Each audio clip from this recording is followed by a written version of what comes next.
सोना फिर से सुर्खियां बन गया है। लगातार परवान चढ़ रहा है सोना। पिछले साल अच्छे रिटर्न्स के बाद फिर से इसमें तेजी लौटी है और एक महीने में ही इसका दाम 1,500 रुपए भाग चुका है।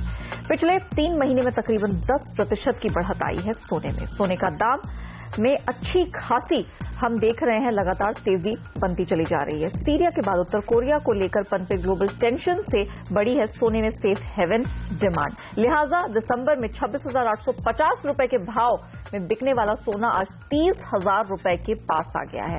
और अगर पिछले साल अक्षय तृतीया से देखें तो बाजार ने काफी हिचकोले खाए हैं। लेकिन कितनी टिकाऊ है सोने की ये चमक? क्या इस स्तर पर निवेश से होगा फायदा?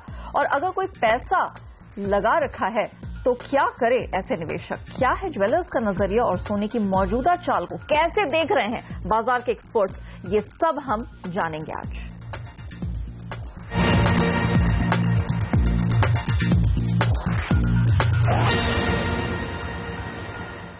नमस्कार, मैं हूं नेहा आनंद और हमारे साथ मनीलिशियस कैपिटल के जयप्रकाश गुप्ता, कमोडिटी गुरुजी चंद्रशेखर, अनमोल ज्वेलर्स के फाउंडर ईशू दत्वानी और एंजल कमोडिटीज के अनुज गुप्ता जुड़ चुके हैं। आप सभी का बहुत स्वागत है। जय, आपसे ही शुरुआत करूंगी। अप्रैल मई पिछले साल हमने देखा सोने में कोई खासा परफॉर्मेंस नहीं दिखा। पूरे साल के दौरान हमने सोने को 33,000 34,000 के स्तर पर जाते देखा।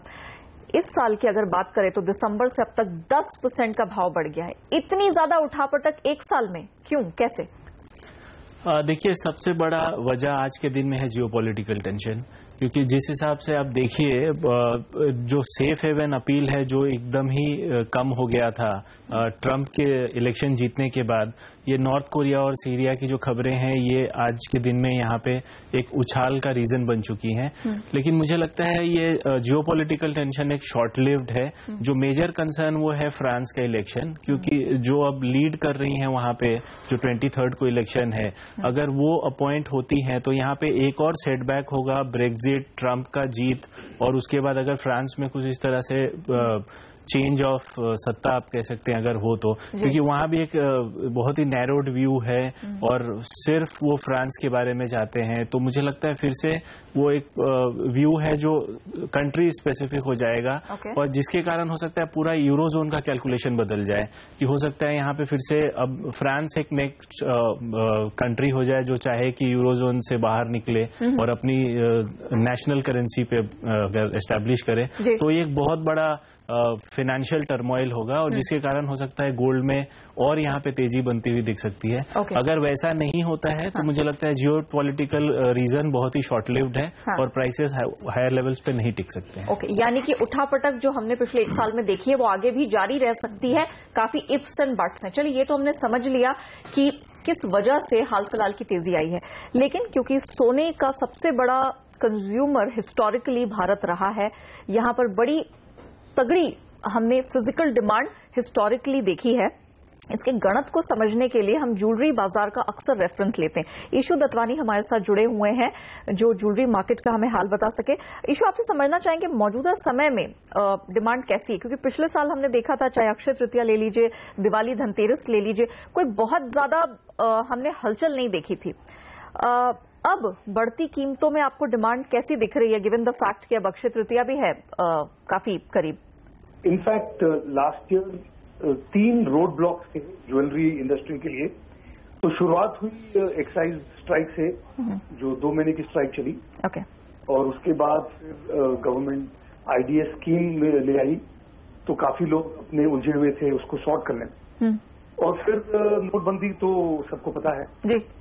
तो ये लास्ट ईयर खास, मतलब most jewellers I think would have had negative growth.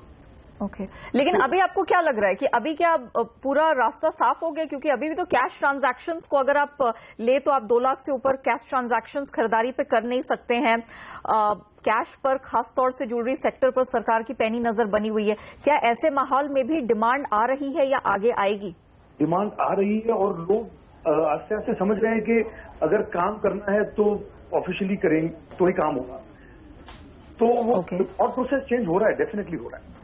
तो आप मान रहे हैं कि थोड़ा सा ये पिक्चर और साफ हो रहा है, ज्वेलरी मार्केट अब और क्लियर होता जा रहा है जब से सरकार सख्त हुई है? बिल्कुल बिल्कुल।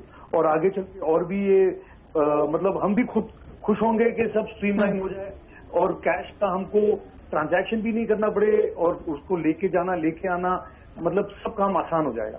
ओके, जीएसटी आने वाला है, इसके आने से ज्वेलरी मार्केट के लिए पूरे देश में टैक्स की जो दरें हैं वो समान हो जाएंगी। इसका फिर बिजनेस पर या इनफैक्ट कीमतों पर किस तरह का असर पड़ता देख रहे हैं? फिर इसमें दो चीजें हैं जिससे कीमतों पे इफेक्ट पड़ेगा। हाँ। पहले तो गवर्नमेंट इंपोर्ट ड्यूटी को क्या करती है और जीएसटी को किस स्लैब पे रखती है। तो जब ये जीएसटी आएगा 1-1.5 महीना 2 महीना तो लगेगा ये सब समझने में और सुलझने में। हाँ। और उसके बाद फिर काम फिर से आसान हो जाएगा। इशू हमें जो खबर मिली है फिलहाल हमारे सूत्रों के हवाले से हमें पता चला कि सरकार जीएसटी में ज्वेलरी सेक्टर के लिए एक अलग स्लैब रख सकती है और तकरीबन 3 से 4% के बीच ये रह सकता है। गिवन दिस नंबर, अगर ये ऐसी एक रेंज होती है तब आप फिर कीमत पे, डिमांड पे, पूरे बिजनेस पे, इंडस्ट्री पे फिर कैसा असर देख रहे हैं? हमेशा कभी भी जब भी ऐसी चीजें होती है ना तो रेजिस्टेंस हमेशा इनिशियल पीरियड के लिए होती है। ओके। और over a period of time वो फिर लोग they take it in the stride. जब उनको समझ में आता है कि इसमें तो कुछ हम कर नहीं सकते हैं तो वो फिर इट गोज, जैसे वैट 1% था फिर एक्साइज 1 और % आ गया तो it's double the taxation in a way, पर वो लोग अभी एक्सेप्ट कर रहे हैं। सिमिलरली अगर 4% हो जाएगा तो शुरू में रेजिस्टेंस जरूर आएगी। ओके। पर आगे चल के वो सब एक्सेप्ट करेंगे क्योंकि uniform across the country. Okay, चलिए चंद्रशेखर जी, अब मैं थोड़ा सा ये जियोपॉलिटिकल जो इशू है और थोड़े अंतर्राष्ट्रीय मामले आपसे समझना चाहूंगी। ठीक है, हमने देखा सोने को अचानक से ये बूस्ट मिला सीरिया पे जो अमेरिका ने मिसाइली हमले किए, फिर अब नॉर्थ अमेरिका के साथ तनातनी हो गई, रशिया इस झगड़े में शामिल हो गया, ऊपर से डॉलर में गिरावट। हमने ट्रंप साहब की तरफ से जो बयान आते देखे कि उनको लगता है कि डॉलर अब बहुत ज्यादा स्ट्रांग हो गया है, उनकी इकोनॉमी को हर्ट कर रहा है। तो क्या इसका मतलब है कि अब अमेरिका की तरफ से या ट्रंप सरकार की तरफ से कोई ऐसी कोशिश होगी कि डॉलर को नरम किया जाए, कमजोर किया जाए? हाँ, कोशिश तो जरूर होगी, मगर मैं समझता हूं कि कोई सफलता नहीं पा सकेंगे ट्रंप एडमिनिस्ट्रेशन में, क्योंकि अमेरिका का डॉलर है फ्री फ्लोटिंग करेंसी और दूसरा है उनका फेडरल रिजर्व जो मॉनेटरी पॉलिसी को रेगुलेट करता है, वो एकदम इट्स एन ऑटोनोमस बॉडी, तो सिर्फ डेटा ड्रिवन डिसीजन लेता है। तो मैं समझता हूं डॉलर मजबूत ही रहेगा और उसका जो भी कोशिश होता है कमजोर करने का उसमें ज्यादा सफलता आएगा नहीं, नंबर 1। नंबर 2, अमेरिका का हम डेटा देखेंगे तो सब पॉजिटिव डेटा है, पेरोल हो या एम्प्लॉयमेंट डेटा हो या कंज्यूमर कॉन्फिडेंस या इन्वेस्टमेंट, स्टॉक मार्केट को देखिए, इट्स एक्चुअली वेरी रोबस्ट। तो ये एक सिग्नल है कि the economy is doing very well. तो इस माहौल में डॉलर को कमजोर होना जरा मुश्किल है। मुझे तो नहीं लगता है कि डॉलर कमजोर होगा। इतना कहने के बाद मैं ये जरूर कहना चाहता हूं कि सोना का जो अभी एक रैली हमने देखा है, 20, 30, 25, $30 का रैली हमने जो देखा है पिछले कई दिनों में, इसके 2 कारण है। एक है fundamentally demand is picking up, खास करके भारत में और चीन में डिमांड जरा सा निकलते दिख रहा है, डिमांड बढ़ने का। दूसरा है कि अमेरिका में जो ट्रंप एडमिनिस्ट्रेशन ने वादा किया था कि वो कॉर्पोरेट टैक्स में कटौती करेंगे, इंफ्रास्ट्रक्चर इन्वेस्टमेंट में बिलियंस ऑफ डॉलर्स इन्वेस्ट करेंगे, उसमें जो कॉन्फिडेंस पहले था 1-1.5-2 महीना पहले तक, दैट कॉन्फिडेंस अब धीरे धीरे घटते जा रहा है, कम होते जा रहा है। तो अभी एक सेफ हेवन माहौल उभर आ रहा है, जिसके वजह से गोल्ड को एक अच्छा बूस्ट मिला, मगर उस बूस्ट को थोड़ा एक हायर लेवल टॉप अप जो मैं कहता हूं is because of the geopolitical development. और ये जियोपॉलिटिकल डेवलपमेंट जरूर टेम्पररी है। एक बार इसका जो तनाव कम हो गया मैं जरूर थोड़ा सा करेक्शन कूल ऑफ आप देख रहे हैं। मैं देख रहा हूं। चलिए, हमने फंडामेंटल्स को समझ लिया, हमने अंतर्राष्ट्रीय पॉलिसीज को समझ लिया, लेकिन अनुज टेक्निकल चार्ट्स मुझे जरा समझाइए। अंतर्राष्ट्रीय बाजार के चार्ट्स जब मैं देख रही थी तो मैंने देखा कि across mid of March 1219-1220 dollar के स्तर थे। वहां से एक महीने में सोना चढ़ के $50-60 चढ़ा है। टेक्निकल चार्ट में ये जो मूवमेंट है इसे अब कैसे समझा जाए? यहां से कैसी आपकी रीडिंग है? देखिए, अगर हम गोल्ड को छोड़कर हम डॉलर इंडेक्स को देखें, जो कि जनवरी के स्टार्टिंग में करीबन 103.80 के आसपास था, वो भी करीबन 100 के आसपास है। मींस डॉलर इंडेक्स में जो गिरावट देखी है हमने, उसका डायरेक्ट अगर हम देखें तो रिवर्स गोल्ड में देखने को मिला है और गोल्ड के भाव ऊपर की तरफ आते हुए दिखाई दिए हैं। हालांकि इस गोल्ड जो ETF है उसमें भी बढ़ोतरी देखने को मिली है। टेक्निकल चार्ट्स पर अगर देखें तो गोल्ड में एक अपसाइड मोमेंटम यहाँ आता हुआ दिखाई दिया। वॉल्यूम की अगर बात करें तो यहाँ वॉल्यूम बढ़ते हुए दिखाई दिए। इवन अगर हम नॉन कॉमर्शियल और कॉमर्शियल को देखें तो यहाँ पर कॉमर्शियल साइड पर जो बाइंग लेवल्स है, वो जो बाइंग पोजीशन है वो यहाँ पे ज्यादा देखने को मिली है। तो कहीं ना कहीं एक पॉजिटिव इंडिकेशन गोल्ड में देखने को मिला है। हालांकि $1300 एक नेक्स्ट स्ट्रॉन्ग रेजिस्टेंस रहेगा टेक्निकल चार्ट्स पे, और MCX में करीबन 29,500 29,800 के आसपास एक रेजिस्टेंस जोन रहेगा, जो कि काफी क्रूशियल लेवल रहेंगे। अगर ये लेवल ब्रीच होते हैं तो नेक्स्ट टारगेट गोल्ड में करीबन $1330 से लेकर $1350, और MCX में मुझे लगता है कि करीबन 30,500 से लेकर 31,000 तक के लेवल देखने को मिलेंगे। जियोपॉलिटिकल टेंशन से मार्केट को सपोर्ट मिलेगा, और साथ में जो वॉल्यूम्स बढ़ते हुए दिखाई दे रहे हैं, मुझे लगता है कि वो भी काफी सपोर्टिव रहेंगे गोल्ड के लिए। ओके, यानी कि चार्ट्स पे अभी भी थोड़ा रूम है कि सोना चढ़ सके। $1287-88 के पास हमने सोने को 5 महीने के हाईस छूते हुए देखा है। अनुज को लगता है 1300 पहला रेजिस्टेंस वो क्लियर हो तो और $30 का यहाँ मूवमेंट आ सकता है, लेकिन वो दो रेजिस्टेंस यहाँ पर बहुत इंपॉर्टेंट होंगे, बैक्ड बाय द फंडामेंटल्स जो हाल फिलहाल में सोने को ऊपर लेकर गए। हम रुकते हैं छोटे से ब्रेक के लिए। हमने ये तो समझ लिया कि किन कारणों के चलते सोने की कीमतों में तेजी आई है, चाहे वो फंडामेंटल्स हों या टेक्निकल्स हों। ब्रेक के बाद जब हम लौटेंगे, हमारे एक्सपर्ट से हम ये समझने की कोशिश करेंगे कि अगर सोना चढ़ता है तो कितना चढ़ेगा, और अगर टूटता है तो नीचे कितना गिरेगा। आप बने रहिए हमारे साथ।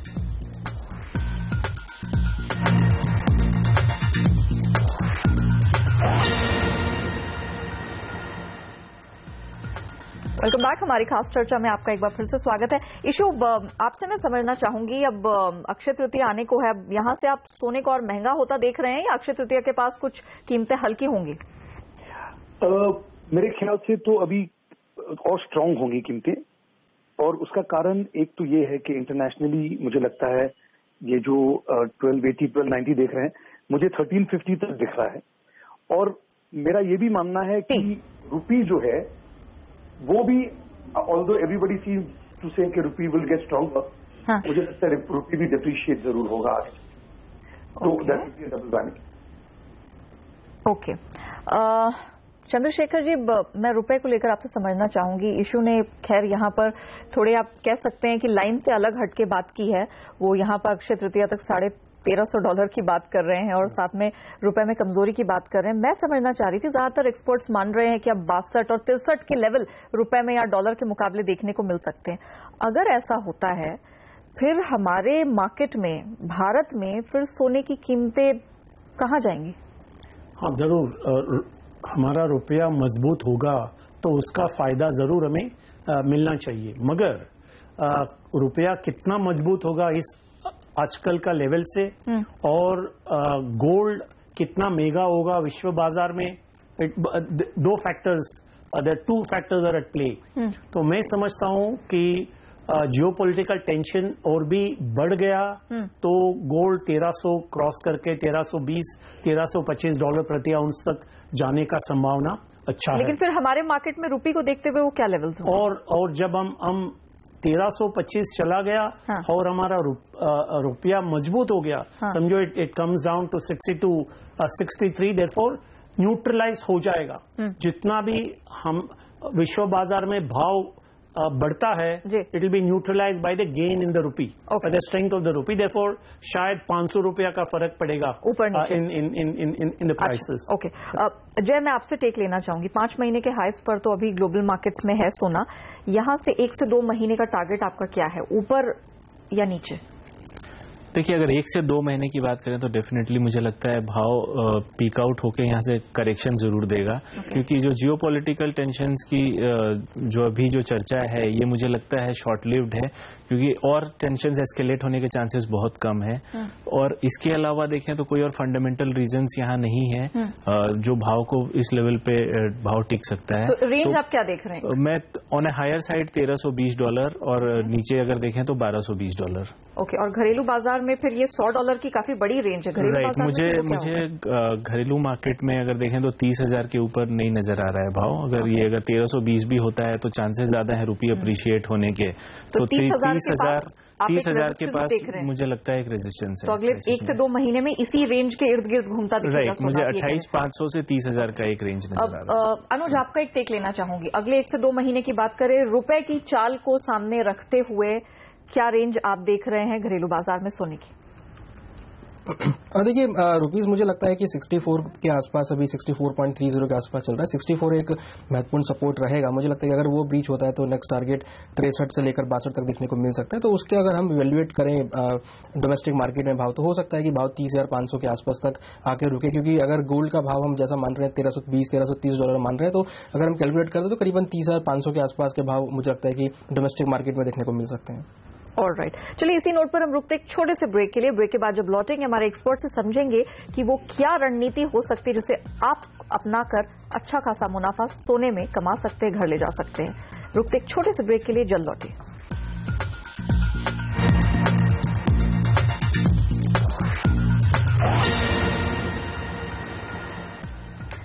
Welcome back. हमारी इस खास चर्चा में आपका एक बार फिर से स्वागत है। इससे पहले कि हम समझें कि सोने में आप क्या रणनीति अपनाकर अच्छा खासा मुनाफा कमा सकते हैं, इशू आपसे समझना चाहूंगी, ये जब जीएसटी लागू होगा पूरे ज्वेलरी सेक्टर में, पूरे कारोबार में, मुझे ये बताइए, अगर दिल्ली में सोना खरीदते हैं, चेन्नई में खरीदते हैं, बैंगलोर या बॉम्बे में, तो अलग अलग हमारे बिल बनते हैं। अब क्या जब हम खरीदेंगे इन अलग अलग जगहों पर, मेरे लिए एक ही सामान होगा ये? हाँ, लेकिन जो बेस प्राइस है वो कहीं पे अलग हो सकता है। जैसे जो बुलियन डीलर्स हैं, हेलो जी, तो अभी जो बुलियन डीलर्स हैं, कभी कभी दिल्ली में रेट अलग मिलता है, बॉम्बे में अलग मिलता है, पर मेरे ख्याल से आगे चल के वो भी शायद स्ट्रीमलाइन हो जाएगा और प्राइस जो है यूनिफॉर्म होगा। लेकिन क्या होता है, जो प्रीमियम है गोल्ड के ऊपर, अभी जब से हॉलमार्किंग शुरू हुआ है, एक जो बेस 22 कैरेट प्राइस पे गोल्ड नहीं बिकता। हर एक एरिया का कभी कभी प्राइस जो है वो थोड़ा अलग होता है। तो गोल्ड प्राइस में there can still be a difference, पर ऑफ कोर्स जो टैक्स है उसमें यूनिफॉर्मिटी आ जाएगी। यानी कि वो डिफरेंस काफी हद तक जो टैक्सेशन की वजह से अलग अलग राज्यों में कम या ज्यादा दिखता था, वो एटलीस्ट एक प्लेटफॉर्म पर आ जाएगा, एक समान हो जाएगा। ठीक है, ओके। चंद्रशेखर जी, मैं आपसे समझना चाह रही थी, एक फैक्टर जिसके बारे में हमने चर्चा नहीं की है वो है फेड का इंटरेस्ट रेट हाइक। पिछले साल से हम देख रहे हैं, जब से फेडरल रिजर्व ने बड़े हॉकिश टोन में कहा था कि हम अब यहां से इंटरेस्ट रेट हाइक करेंगे, साल में 3 या 4 भी इंटरेस्ट रेट हाइक देखने को मिल सकते हैं। अभी उनके जो टोन है, अभी उनकी जो बॉडी लैंग्वेज है, वो थोड़ा सा कूल ऑफ होती हुई दिखी है। लेकिन आगे जाते हुए सोने की चाल पर इसका कितना बड़ा प्रभाव पड़ने वाला है, आपकी क्या अंडरस्टैंडिंग है? हाँ, जरूर। पिछले 3 या 4 साल में यूएस फेडरल रिजर्व का काफी एक अहम भूमिका था और अभी भी है सोने का मार्केट का ऊपर। और जैसे ये मार्च महीने में 25 बेसिस पॉइंट का जो इंटरेस्ट रेट हाइक आया, उसका बाद सब लोग सोचते थे, समझते थे कि जून महीने में भी और एक रेट हाइक आएगा।